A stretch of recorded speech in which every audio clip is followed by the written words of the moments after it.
እንትን የአንድን ግዙፍ ቤት ዋና በር አጥቶ የራስን ዕቃ ወደ ውስጥ ለማስገባት ለጎረቤት መስኮት ኪራይ መክፈል ምን ያህል ከባድ እንደሆነ አስቢው።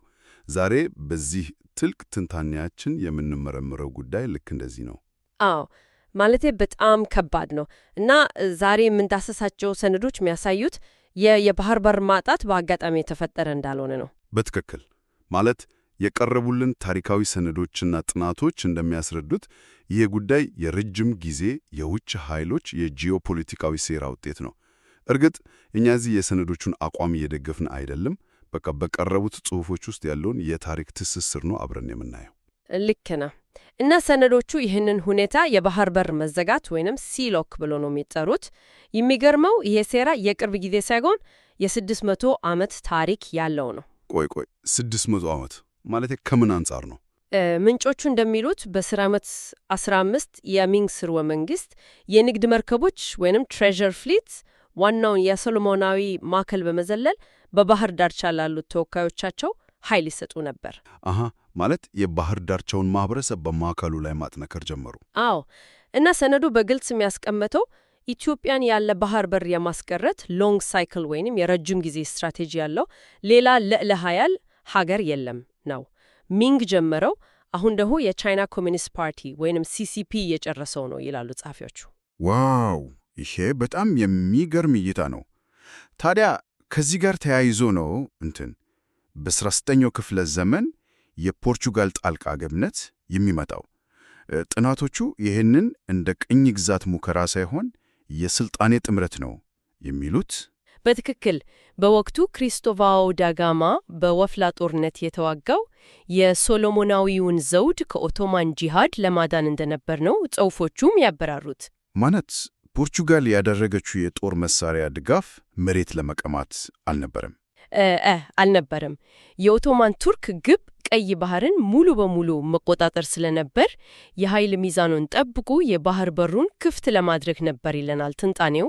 እሺ ይሄ ከሆነማ በ1952 የኤርትራና ኢትዮጵያ ፌዴሬሽን ሲመሰረት ምጽዋና አሰብ ወደ ዋናው አካላቸው ተመልሰዋል ተብሎ ነበር። ታዲያ ይሄ ተፈጥሯዊ የተባለው ውህደት ለምን ፈረሰ? አየሽ፣ ጸረ ኢትዮጵያ የነበሩ ኃይሎች በግልጽ ጦርነት ማሸነፍ እንደማይችሉ ሲረዱ ስልት ቀየሩ። ልክ የድሮዎቹ ሚንግ እንዳደረጉት በባህር ዳርቻው አካባቢ በሚኖሩት ማህበረሰቦችና በማዕከላዊው መንግስት መካከል የልዩነት ዘርን መዝራት ጀመሩ። የውስጥ አለመረጋጋት መፍጠር ማለት ነው። አዎ፣ ቀጥታ ከመዋጋት የበለጡ ውጤታማ የፖለቲካ መሳሪያ ነበር። እዚህ ጋር ነው እንግዲህ ነገሩ ይበልጥ ውስብስብ የሚሆነው።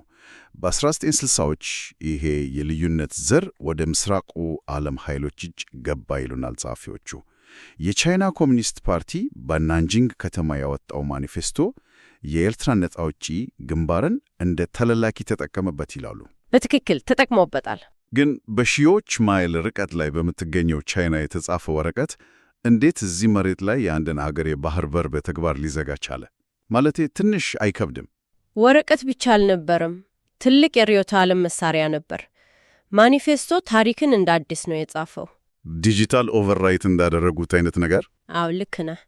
የባህር ዳርቻውን ማህበረሰብ የተራራማው ክፍል ቅኝ ግዛት አድርጎ በመሳል ተራ የአስተዳደር ቅሬታን ወደ ትልቅ የነጻነት ጦርነት ቀየረው። ይሄ ደግሞ ለታጣቂዎቹ ዓለም አቀፍ የርዕዮተ ዓለም ድጋፍና የጦር መሳሪያ መንገድ ከፈተላቸው።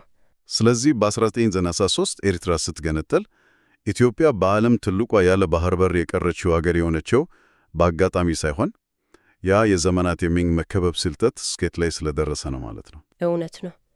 ያ ነው የመከበቡ ወይንም የሲሎክ ሴራ ማሳረጊያ ነጥብ። ታዲያ የአጂሽቶ ውስጥ የሶማሌላንድ ስምምነት ከዚህ ሁሉ ጋር እንዴት ያያዛል? የቀረበልን ጥናት እንደሚለው ከሆነ ኢትዮጵያ ይህንን ስምምነት ስታደርግ የ1993ቱን ስህተት ለማረም ነው። አዎ ለማረም ነው። የሚገርመው ግን የውጭ ኃይሎቹ ጣልቃ ገብነት ዛሬም አለ። እስራኤል ይህንን እውቅና ስትደግፍ፣ ቻይና ደግሞ ሞቃዲሾን በመደገፍ ትቃወማለች። ለምንድን ነው ግን እነዚህ ኃያላን ሀገራት የሌላን ሀገር የባህር በር ጉዳይ የራሳቸው የሞትና የሽረት ትግል አድርጎ የሚያዩት? ማለቴ ጥቅማቸው ምንድን ነው? ምክንያቱም የቀይ ባህር ኮሪደር የዓለም ንግድና የጂኦፖለቲካ የልብ ትርታ ነው። ቻይና መከበቡ እንዳይፈታ የምትፈልገው በቀጠናው ላይ ያላትን ተጽዕኖና ቁጥጥር ለማስቀጠል ነው። ያው የጀመረችውን ለመጨረሽ ማለት ነው። አሃ ገባኝ። እስራኤልስ? በሌላ በኩል እስራኤል ልክ በ16ኛው ክፍለ ዘመን ፖርቹጋል እንዳደረገችው ጠንካራና የባህር በር ያላት አጋር ሀገር በዚህ ቀጠና መፈጠሩ ለራሷ ደህንነትና ለንግድ መስመሯ ወሳኝ መሆኑን ትረዳለች። ተዋናዮቹ ተቀየሩ እንጂ የስትራቴጂው ፍላጎት ያው ነው። ዋው! በጣም አስገራሚ ትንታኔ ነው። ከዚህ ሁሉም የምንረዳው አንድ ትልቅ ቁም ነገር አለ። ከ1415ቱ የሚንግ ስትራቴጂ አንስቶ በናንጂንግ ማኒፌስቶ አልፎ እስከ 2046ቱ የሶማሊላንድ ስምምነት ድረስ የምናየው እውነት ቢኖር የባህር በርን የማስመለስ ጥረት ግዛት የማስፋፋት ወረራ አይደለም። በፍጹም አይደለም። ምንጮቹ እንደሚያሳዩት ወደ ቀድሞ ተፈጥሯዊ ቦታ የመመለስ እና የህልውናው ጉዳይ ነው። ልክ ነሽ። መጀመሪያ ላይ እንዳልነው የራስን ዕቃ በራስ በር ለማስገባት የሚደረግ ትግል ነው የሰነዶቹ ዋና ማጠንጠኛ። አዎ። እናም የሁኔታ አንድ ከባድ ጥያቄን ጥሎብን ያልፋል። ጂኦግራፊያዊ የባህር በር የአንድን ሀገር ዕጣ ፈንታ በዚህ ልክ የሚያወስን ከሆነ በሩቅ ሀገራት የቀዝቃዛው ጦርነት ርዕዮተ ዓለሞች የተቀረጹና ዛሬም ድረስ እንደ ቋሚ ተፈጥሯዊ ድንበር አምነን የምንቀበላቸው ሌሎች ስንት ታሪካዊ ስህተቶች ይኖሩ ይሆን?